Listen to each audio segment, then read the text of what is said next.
So hi, in this video I'm going to discuss a problem of Codeforces educational round 145. It was a div 2 contest and that is the A problem of this contest. So let's move on to the question. So in this problem we have given 4 colored light bulbs and ith light bulb reflects Si element. Okay, so initially all the light bulbs are turned off and we want to turn on all the light bulbs. Okay, so we can perform any number of operations to turn it on, but there is only one restriction, that you can apply the operation to a light bulb if previous operation was applied to a light bulb of a different color. Means we cannot apply the operation on the same bulb which we have already applied. So this is only restriction in this question. These are the few cases. Let me take one by one each. First is 9546.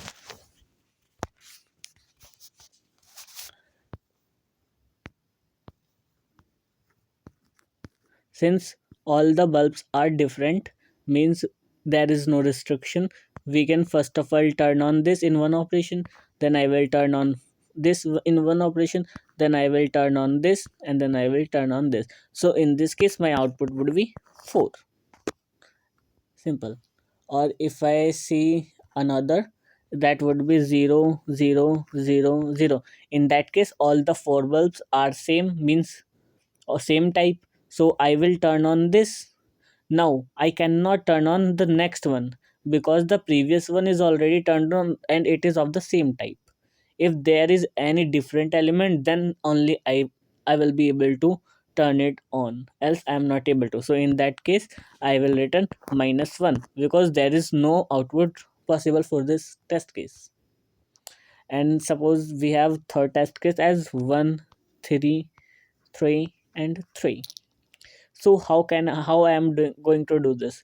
Suppose first of all I have turned on this, then I have turned on this, then I will turn on this, and I cannot turn on this because previously I have turned on 3. So what I am going to do is I will turn off one, then I will turn off this, and at last I will turn on this back. Means in this total number of operations are required is 6, and that would be my answer. Now how I am going to approach this problem? So basically, as I can see, we have given only 4 bulbs. So what are the possibilities? First, both are equal. मतलब all are wait. First possibility can be कि all are equal. Suppose this था, ठीक है. Second possibility would be none of them are equal. And third possibility can be two of them are equal. And at last fourth possibility will be three are equal and one is another number, anything. Suppose this is. So only these 4 cases are possible. Okay. So for the first one, my answer would always be -1. For second one, my answer always be 4. For this test case, my answer always be 4. And for the last one, it would always be 6. So I need to keep in mind, if all the bulbs are of same type, then my answer always be -1. If all the bulbs are of different types, my answer would be 4. If two of them are same, then my answer would be 4. And if three are same, then my answer would be 6. Similarly, now I have to code this. How can I do that? I have already coded that. Let me do that again. So look. First of all, hash include bit slash standard C++ using namespace std int main int t while t minus minus string as okay. So I have taken the input. Okay, now what I'm going to do, I am going to run a loop from int I equal to 0 to I less than as start length. Since I'm going to check the if s of I is equal to s of I plus 1 or not. That's why I have took here minus 1, because at last it will overflow. So that was the reason only. Let me int count equal to 0. That will count the number of unique elements in the array. So look, here I did count plus plus. Let me start it 1, because when its frequency is 1, then it will output 0. So I don't want to do this. That's why I'm taking it as 1. So it will output the frequency of each element. If it is appearing one time, then it will output 1. If it is appearing 2 times, then it will output 2, and so on. So I will print count. Okay, first of all, let's see what I'm going to get. So in the first case, I'm getting the unique element is appearing single time only. So that's why I'm getting 1. Now here all the elements are equal, then I'm getting 4. Now here 3 elements are equal, then I'm getting 3. But 4 and 4 are equal, and then 3 and 3 are equal. But my here should be 2. Then only I can proceed again. But as I am getting here 3, means I need to do something to make it 2. To get clear on the instruction that I need to print 4 in this case, not 6. So what I can do? I can simply do what? Let me create again if statement when I is not equal to 0. Why I am doing that, you will get to know. Look, if s of I is equal to s of I plus 1. Okay, it must be true. Alongside this, s of I must be equal to s of I minus 1 as well. If both the condition true, then I will, let's say cnt plus plus. Let me declare another variable as cnt equal to 1. Okay, it's done. Let me print cnt alongside.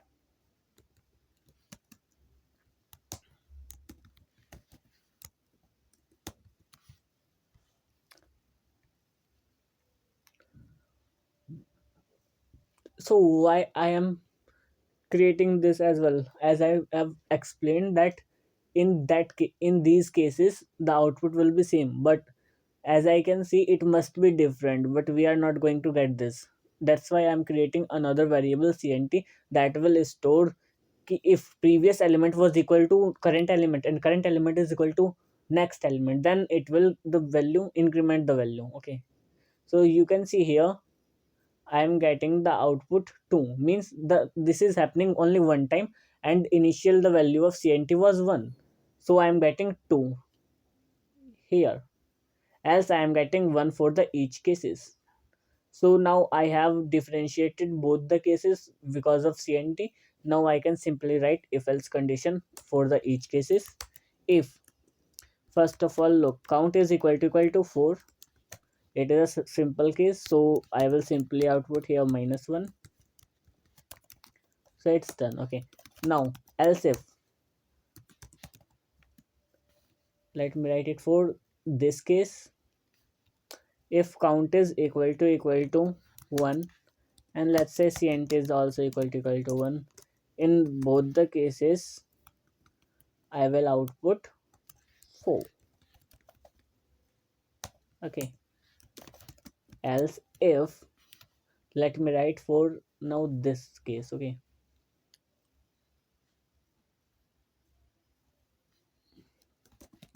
count equal to 3 and cnt is equal to 1. In that case I need to output 4, and else only one case is pending, and in that my output would always be 6. That's it. So if, let me comment it out. Yeah, let's see what I'm getting the output.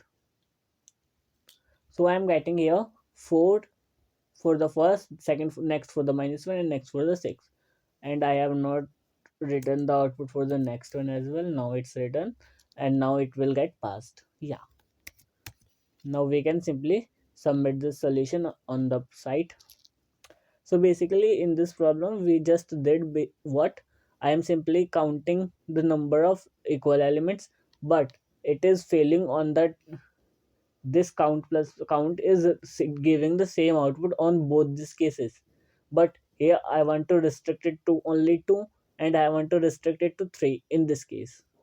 To differentiate both of these, I did what, I have created a new variable cnt that will check for this both the cases differently and output the different answers. According to this, I have written the if else condition and mentioned the cnt value to differentiate in both these cases only. According to that, I am getting these outputs. And yeah, there must be many other solutions for this question, but this is what it struck to me, so I solved that.